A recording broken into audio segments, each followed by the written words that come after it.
So he says, these masses have at the same time shown themselves indocile to the minorities.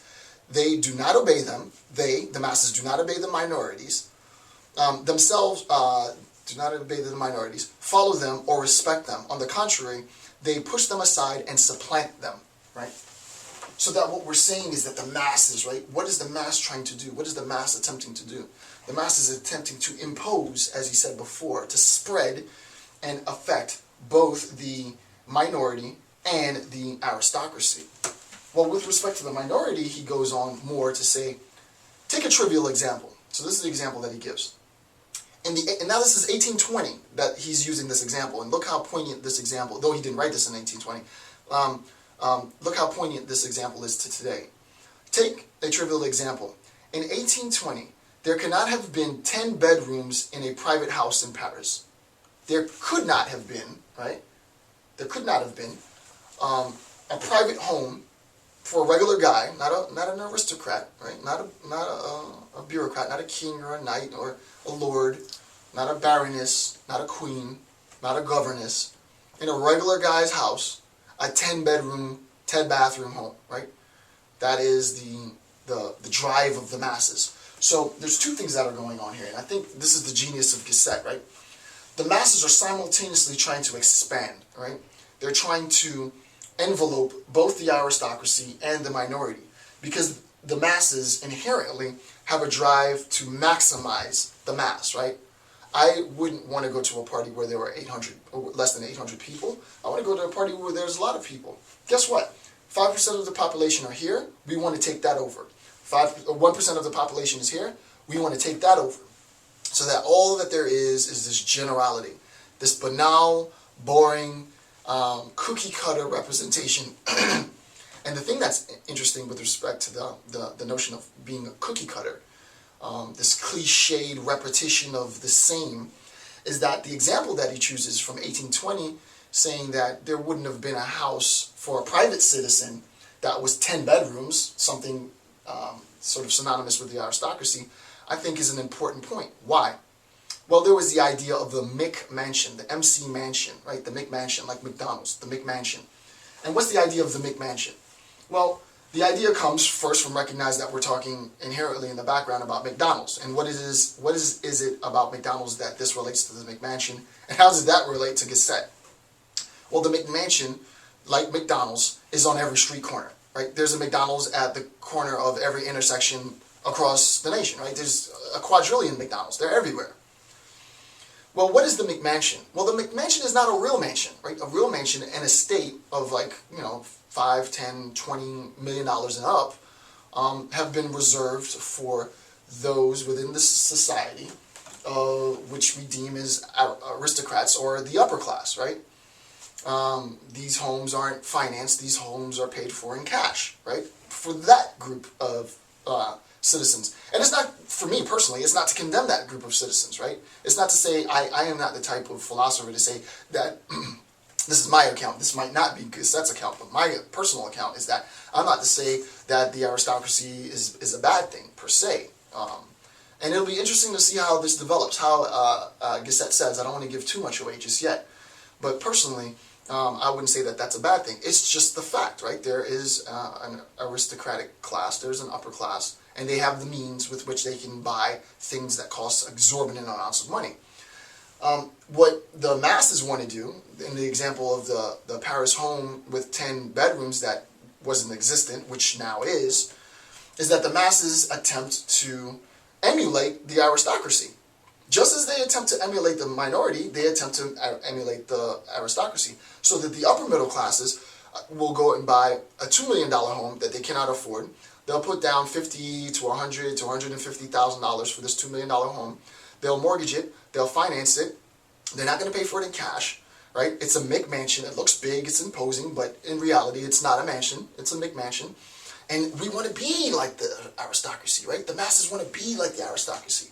We want to live as they live, right?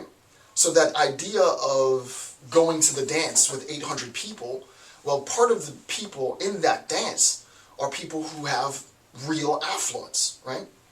And the key thing to recognize then is that the masses are influenced at least the upper middle class, with an I, the masses are influenced by affluence, right? Now that's me, that's not Gasset. So the masses are influenced by affluence. We see the affluence of those with wealth. We see Paris Hilton. We see, and we want to be like Paris Hilton, right? We see Michael Jordan, and we want to be like Michael Jordan. You see Jay-Z, and you want to be like Jay-Z. You see your favorite singer, your favorite actresses. You see Brad Pitt and Angelina Jolie, and how we aspire to live like them. This idea of living vicariously through our idols, right? The aristocracy. The truth is that you are, and to just get colloquial, sort of street for a second, you're not in my league, right? We're not in the same league, right? We're in two totally different leagues. Here you have an individual who might gross, upwards of 25, 30, 50 million dollars a year. Buying a $10 million mansion is nothing, if that's what I'm making in a year. If you make $200,000 a year, $150,000 a year, and you can put a down payment down and finance the same $5 million home for $10,000 a month, well, you're living outside of your means. But look how many people did that. That's the whole reason we're in this recession right now, right? Gasset can be applied right now to an analysis of our recession, because he was conscious back then, which people haven't recognized now, that the masses have this desire, as Plato would say in the Republic, right? They're governed by desire. They want to be like the aristocracy. But as I read earlier, it's not that all the masses want to be like the aristocracy. A portion of the masses, specifically in a contemporary sense, I would argue that it's the lower middle class, wants to supplant, as I read before, the minority. While emulating the minority, they want to supplant the minority, right? They don't have respect for the minority. He said, they do not obey them. They, the masses, do not obey them, the minority. They do not obey them, follow them, or respect them. On the contrary, they push them aside and supplant them, right? So while wanting to be like them, while, let's say, for example, the lower middle class wants to be like the minority, they don't respect them.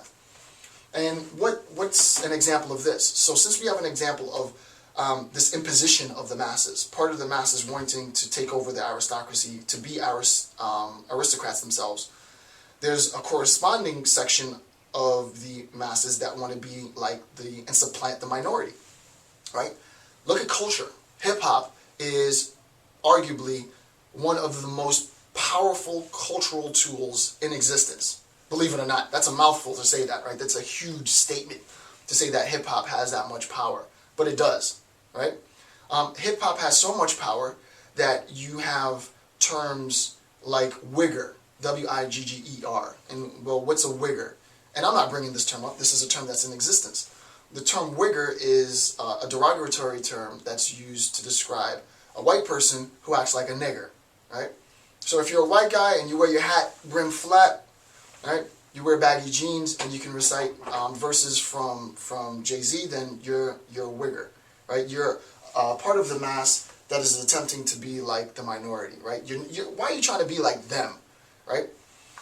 Instead of recognizing that it is the influence of the minority on both the aristocracy and the mass, right? So what happens is that as people try to fit in, as people try to blend, there are other segments of the population that say, look, I condemn that attempt. I condemn that attempt for you to try and fit in, for you to try to blend in. Don't you see, young white guy or white girl in suburbia, that this is your proper place, right? If you aspire for anything, aspire this way. Don't aspire this way, right? Aspire to have the McMansion. Don't aspire to wear the flat brim cap, right, and recite Jay-Z verses, right? That's not for you. And that's the tension, right? Is that the tension is the masses are in a continual state of imposing itself both on the aristocracy and the minority, because that's the few, right?